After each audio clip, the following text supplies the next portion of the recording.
Things Tried by Darius Faroux, read by Avicenna.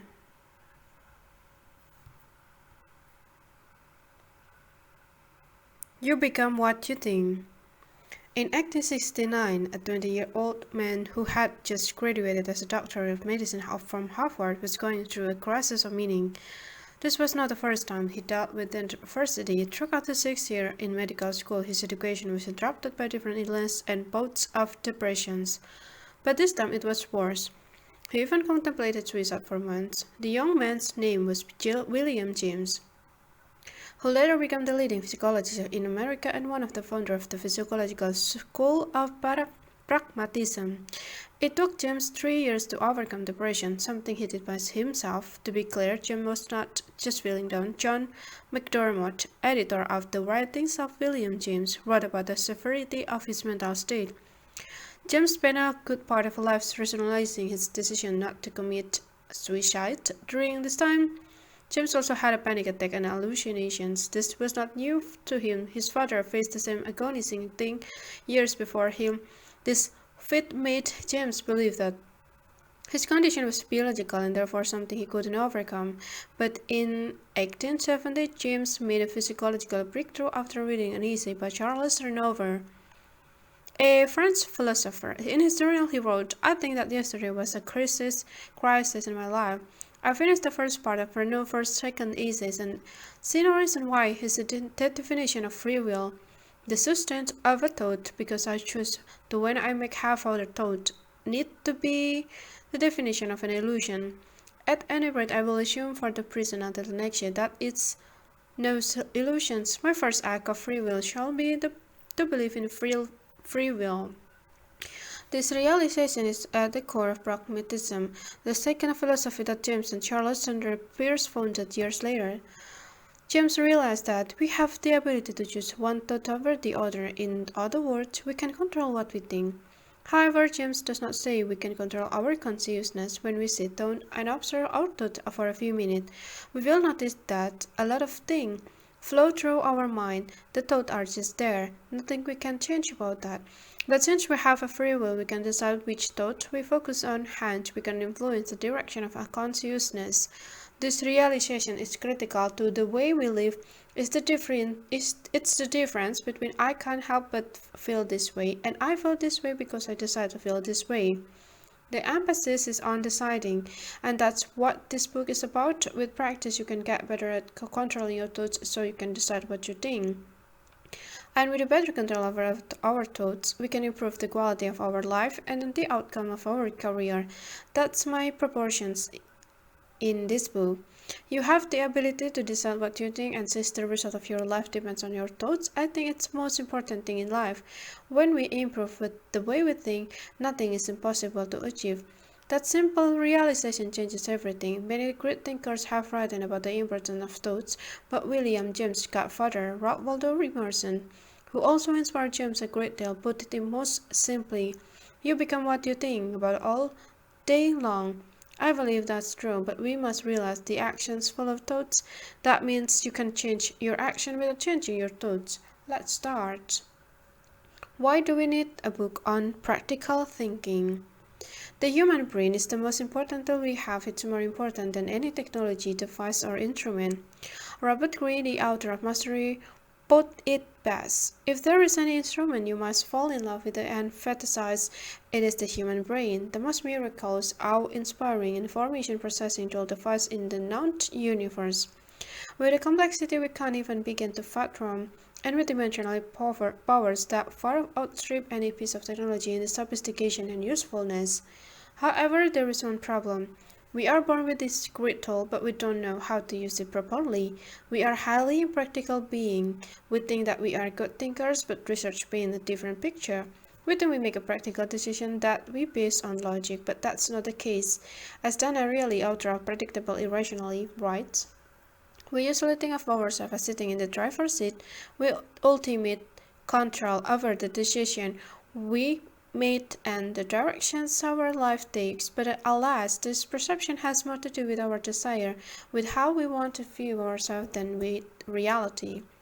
It's safe to say that we are not practical thinkers. The proof that is the list of more than 100 cognitive biases or thinking errors that scientists have found over the last century. We often make decisions based on our gut feelings, emotions, and without having direct information. I have read several books about better thinking and decision making. I like them, but I had one problem with all the books in the field. They were not practical. They do a great job of describing why we think the way we think by sharing stories, but I couldn't find a practical book that explained how to change the way you think. That's why I wrote this little book. It contains everything I have learned about thinking. My goal is to give you at least one idea that you can use to improve your thoughts and consequently your life, business, or career. That's why I share all my best ideas here. I wrote things straight in a way that you can read it more than once, and I hope this will serve as an anchor to you, especially during trying times. To keep this book practical, I combine theory, stories, and personal experiences to share advice you can apply or not. The first idea I want to share is that these types of book only work if you are open-minded. If you think that's not you right now, I can save you an hour of your life. Just get rid of this book, burn it, ask for a refund, give it away, whatever. No matter what you do, decide clearly, use it or leave it. Use what works. I'm not a neuroscientist, psychologist, philosopher, or any type of expert on the topic thinking. Use what works. I'm not a neuroscientist, psychologist, philosopher, or any type of expert on the topic of thinking. I'm a person who has lived the entire life under impression that you can control your thoughts. That way of thinking didn't serve me well. I was happy one day, sad the next, and I got angry easily and I couldn't find a solution to simple challenges I faced in my career, business, and relationship. But through experience, journaling, reading, and a lot of introspections, I have found a way to get better at thinking. How do I know I'm better at thinking than before? I'm no longer a slave of my thoughts, and I'm much happier because of it. I use my mind, and it's no longer the other way around. To me, that's the definition of better thinking. It has nothing to do with how smart you are or how many mathematical equations you can solve. It's about using your mind to get what you want. I don't pretend to have all the answer to thinking better, though. However, I do have the answer on to how I have used nothing but my thought to live a happier, healthier, wealthier, and more meaningful life. I'm not a living proof of the change your thought, change your life idea. Only 3 short years ago, I was stressed out of my mind, gave up my entrepreneurial desire, and hated my life. I felt stuck, but I don't want to be too dramatic about my situation. I think we have all been there. And if you haven't felt stuck in your life, it's only a matter of time before you will. It's a natural part of modern day life. I'm not trying to scare you though, but you know how all these self-help books go, right? I was down and out, I lost all my money, I was depressed, my life shocked. But then I discovered X, and then my life changed. X is, of course, the idea they want to sell you. Since I'm honest with you, I'm no different. For example, this book I want to sell you on the idea of useful and useful thoughts. But there is a difference. I'm giving you my perspective, nothing more. It's up to you to decide what you're going to do with it. John Dewey, a pragmatist and one of the father of functional physiology, famously said, "The truth is that which works," but that does not mean we should believe everything we hear or read. That makes us delusional. If we want to think straight at all the times, we must stay grounded, look at facts, listen to other people's perspective, and only then draw practical conclusion. Clear thinking requires training. I view the mind as a muscle that requires regular training to keep strong. One way to train your mind is by learning new things, but I always thought that learning ends when your education ends. For some, that's when they leave high school. For others, it's when they get their bachelor or master's degree.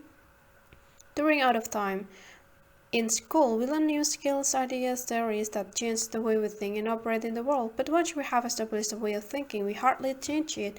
We prefer to entertain the same thoughts because they give us a sense of familiarity. We have learned that novelty is a scary thing, so we do everything to avoid it. We are creatures of habit who prefer relaxing our mind instead of straining it. I need to relax and watch something on Netflix. It's something I hear almost everyone of all. ages say these days. I have said it myself as well. That makes me wonder what we need rest from. From the repetitive tasks we do at work, from the familiar thought pattern we have. If you really think about it, we hardly strain our mind unless there is a specific reason, like a test or exam we have to take, otherwise we often think, what's the point? Well, the point is to train your mind just like you train your body to keep fit. You don't go to the gym for 4 years and quit for the rest of your life, so why don't you exercise your mind the same way you do to your whole body? What's more, the mind is the single most important tool you have, and if you want to use the tool properly, you must train the mind. Stoic philosopher Epictetus put it the best: the life of wisdom is a life of reason. It's important to learn how to think clearly. Clear thinking is not a haphazard in the enterprise. It requires proper training. The problem is that we don't know how we must get proper training. As Epictetus put it, for most of my life, my thoughts were out of control. I never thought about thinking. If you asked me to draw my thought, it would look something like this. Yeah, scramble. That means you see out there is how the inside of my mind looked like. It was pure chaos, just as much of positive, negative, sad, happy, and above all, confusing thought. I always thought to myself, why can't my brain stop? Where is the pause button? Looking back, I didn't know how to use my brain as the wonderful tool it is. From chaos to clarity. In 2014, I moved to London from Leeuwarden, Netherlands, the city where I grew up. I went from a city with 100,000 people to a city where 7 million people live. Things were harder than I expected, especially when it came to finding a place to live. After doing research and talking to my new coworker, I learned that it was almost impossible to find an apartment in a short period without getting ripped off. Instead, I decided to rent a room for 3 months, and I decided to explore different areas in London that were within an hour commute by public transportation to my work. That was my plan, and everything went well at first. After 2 months, I found a small and affordable one-bedroom apartment in Earsfield in southwest London. I had planned everything and cancelled the lease of the room I rented and signed the lease of the new apartment. My parent and brother even drove over from Holland to help out, and because I didn't have much stuff, we could just use their car to move my things from the old place to the new place, which were only 10 minutes apart. In my mind, this would be the ideal. I would just pack up my stuff, get the key to the new place, hand the keys back to the old landlord, and move into the new place, watch Netflix and relax. Also, I expected to do everything on the same day.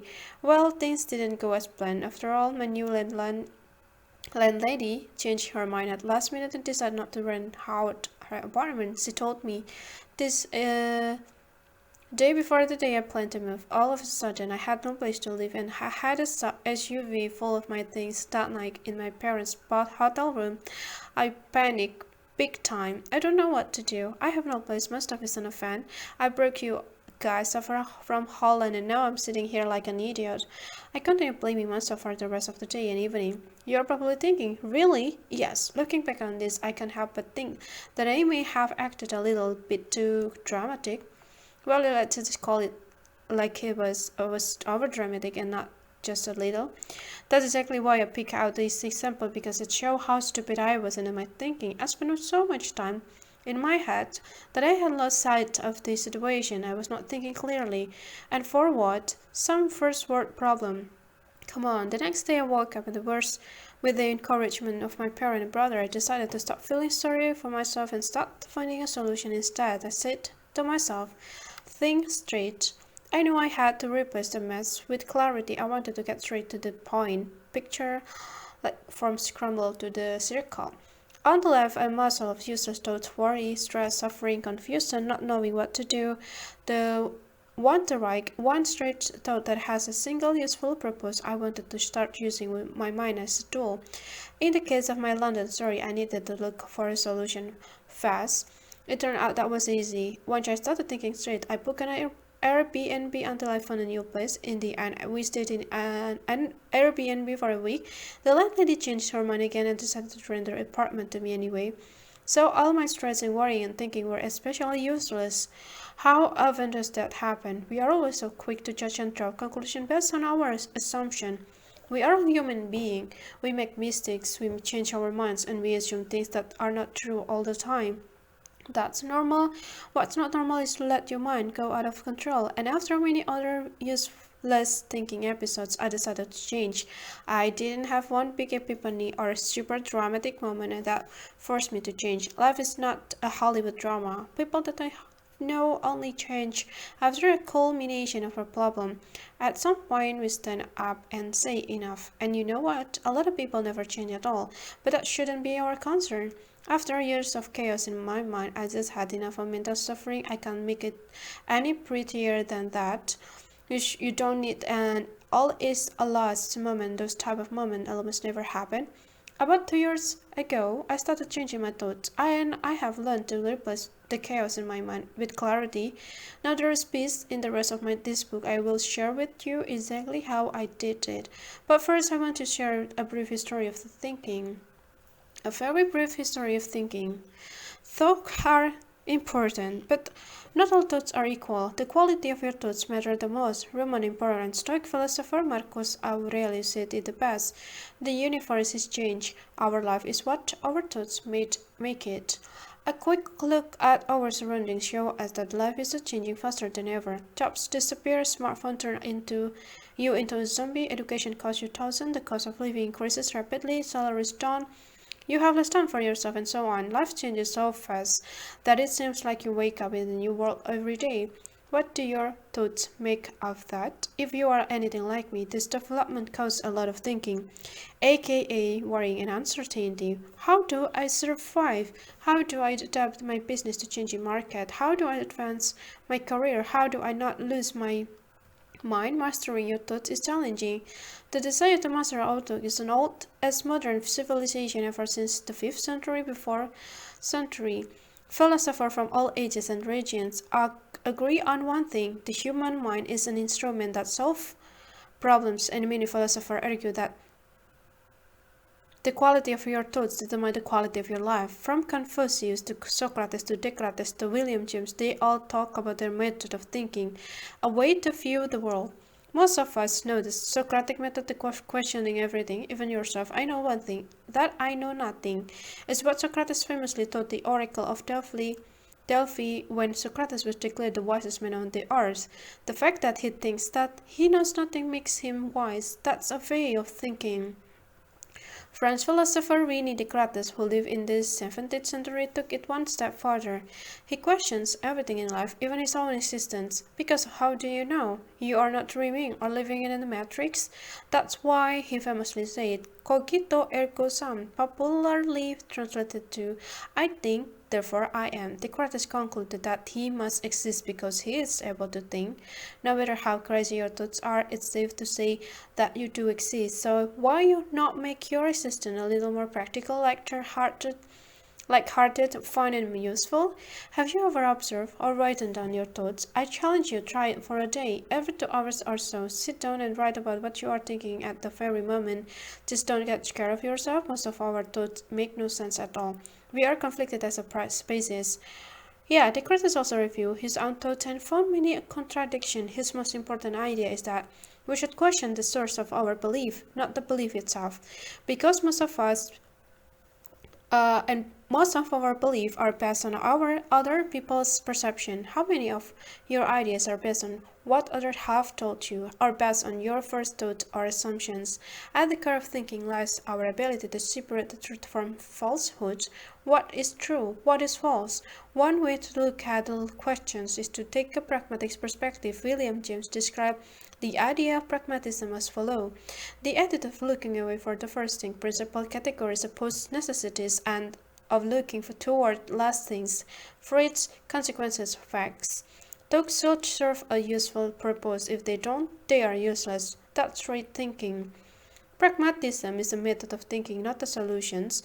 In fact, all thinking is a method. Your thought serves as an instrument, but it's a conflicting instrument that's very hard to use.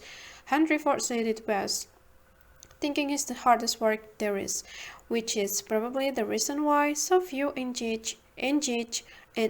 Thinking is not only hard, it's the single most important thing in life. Remember, the quality of our thoughts determine the quality of our life, and our decisions are a result of our thoughts.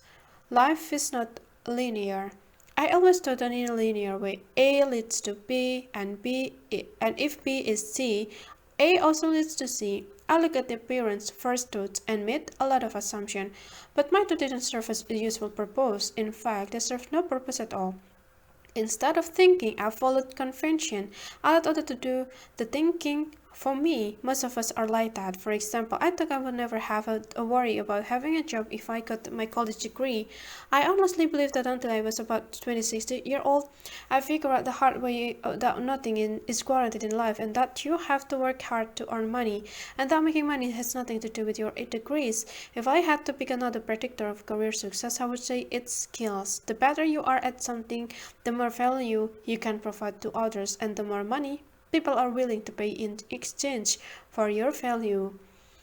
Also, achieving a goal never happens linearly. Most of us believe there is a straight line from where you are to where you want to be. Let's say your goal is to start a business so you can have more freedom in your life. That was always my goal. I thought I would just work on it until I achieve it. But that's not how it worked. I had to take a lot of detours. I worked for many other people in between. I also started business that failed. Understanding that life is not linear helped us to change the way we think.